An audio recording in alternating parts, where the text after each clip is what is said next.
7년 되는데 딸 하나 있어요. 저희 부부는 결혼하면서 바로 아이를 가졌고 이젠 딸아이도 어느 정도 커서 얘를 가져볼까 생각 중에도 있었습니다. 그런데 작년 여름에 시어머니께서 말기 암 판정을 받으신 지 3개월 만에 갑작스럽게 돌아가시게 되었습니다.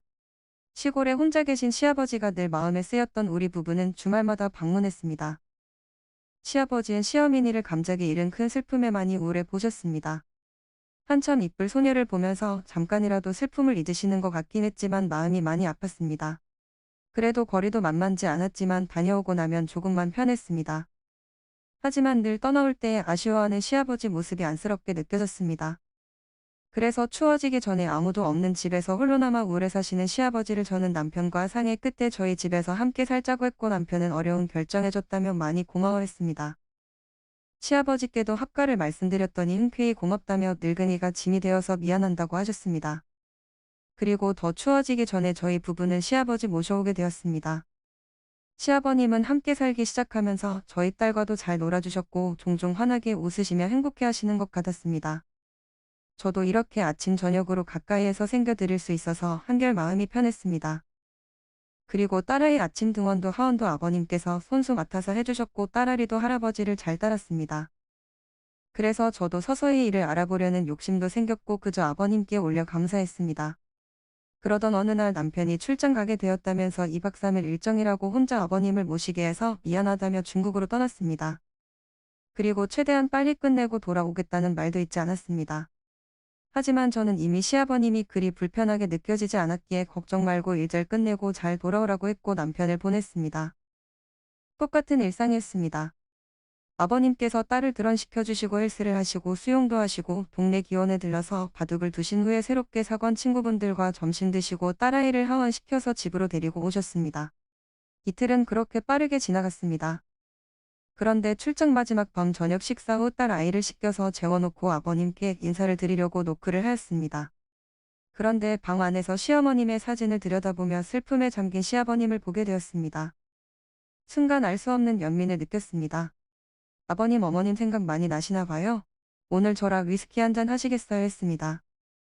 시아버님은 그래 오늘은 좀 마셔야 잠이 올 것 같다. 한잔 하자구나 하셨고요.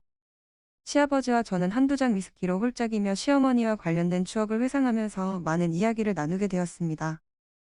시아버님 결혼 당시에는 연애라는 게 흔하지 않던 시대였답니다.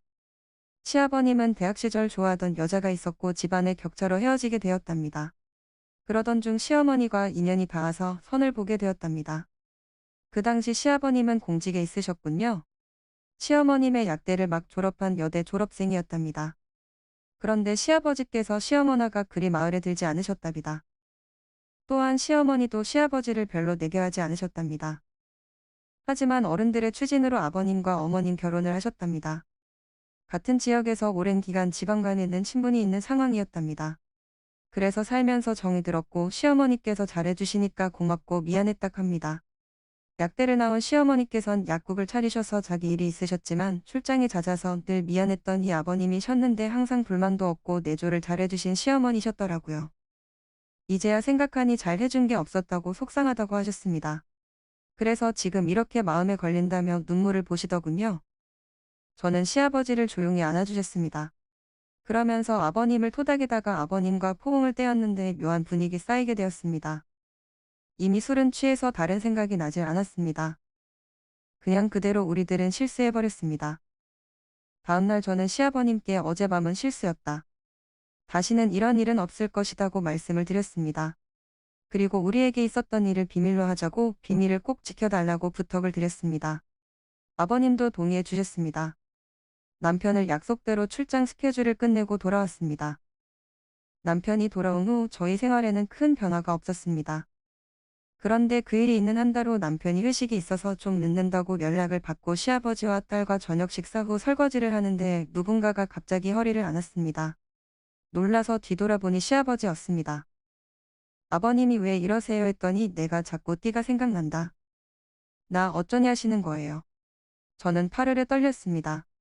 딸아이가 거실에서 영화를 보고 있어서 더 큰 소리를 내지 못하고 아버님 그만하세요. 조용히 시아버님이 팔을 푸시고 본인 방으로 들어가셨습니다. 저는 그 밤이 너무 길었습니다. 설거지를 마무리하고 아이를 데리고 방으로 들어갔습니다. 남편을 12시간 다 되어서야 집으로 왔습니다. 이 상황을 어떻게 감당해야 하는지 정말 내가 이렇게 발을 받는구나 생각되었습니다. 다음날부터 시아버지는 눈도 안 마주쳐시려 했습니다. 그래도 오히려 이게 편했습니다. 그러나 딸 등원과 하원은 여전히 전당을 하시더군요. 저는 시아버지와 함께 사는 것을 너무 쉽게 생각한 제 자신이 미웠습니다. 하지만 시간이 지나면 묻힐 거라고 제 스스로에게 안심을 시켰습니다. 시아버지는 어느 날 몸이 안 좋다면서 딸 아이만 등원을 시키시고 집으로 돌아오셨습니다. 저는 그 튼을 타서 청소기를 돌리고 있었고요. 그런데 시아버님이 제게 오시더니 청소를 대신 해주겠다며 제 손목을 잡으셨습니다. 저는 그 상황에 너무 불편해서 손을 뿌리치고 나와버렸습니다. 제가 진짜 뻘을 받아 마땅한 일이지만 남편에게만큼은 비밀로 하고 싶었습니다. 그런데 이런 현실에 지쳐갑니다. 주말에 남편이 바람을 쐬러 가자고 했습니다. 몸도 맘도 불편했지만 남편이 모처럼 시간을 냈다고 했기에 딸아이와 아버님도 함께 시외로 드라이브를 갔습니다. 우리는 잘 꾸며진 잔디가 있는 음식점에 다 밥을 먹고 돌아오는 길에 작고 예쁜 카페에 들러서 차도 마시게 되었습니다. 딸아이와 시아버지가 사진을 찍는다며 카페 밖으로 나가고 저와 남편이 든둘이 남겨졌습니다. 남편이 말하더군요. 힘들지 여보 그리고 정말 고마워. 그리고 잊지 않을게 앞으로 더 잘할게. 저는 그만 그 자리에서 목이 메어 울어버렸습니다. 제가 무슨 염치로 어떤 말을 하겠어요. 아니 전 괜찮아요라고 밖에 할 말이 없었습니다. 저는 시아버지를 이제 그만 모셨으면 한다는 이야기를 하려고 기회만 보고 있었는데 남편이 저리 나오니 저는 어떻게 하나요? 그리고 요즘 들어서 시아버님은 운동을 더 열심히 하십니다. 늘 하시던 수영과 헬스에다가 주말에는 등산도 다녀오십니다. 그러시면서 늙어서 내가 아프면 너희들 고생시키는 거라고 하십니다. 시아버님은 남편에게도 운동을 권하시지만 너무 바쁜 남편은 밤늦게 들어와서 새벽이면 출근을 하니 도통 운동할 시간이 없다고 합니다. 남편의 이렇게 건강관리 힘쓰시는 시아버지를 존경한다고도 하네요. 이런 부자 사이에서 제가 어떻게 시아버님을 떼어놓을지 기회가 안 생깁니다. 아버지가 떨어져 살며 제가 숨을 좀 쉴 것 같은데 말입니다. 물론 이 무거운 죄책감은 평생을 안고 살아야겠죠. 시아버님은 어떻게 이렇게 뻔뻔할 수 있는지 저녁 준비를 하고 있으면 아무렇게도 않게 제 앞에 오셔서 제 엉덩이를 만드시면서 저녁 메뉴를 물어보십니다. 딸아이는 제가 소리 지르면 드릴 만한 공간에 함께 있는데 시아버님이 원하지 않는 스킨십은 계속됩니다. 저는 남편과 이혼하고 싶지 않습니다. 그런데 이대로라면 말을 해야 하고 같은데 남편에게 말하면 믿어줄지도 의문이고 막상 이 일로 이혼을 하게 되면 우리 딸아이는 어떻게 될지 정말 힘이 듭니다. 제가 어떻게 하면 시아버지로부터 벗어날 수 있을까요?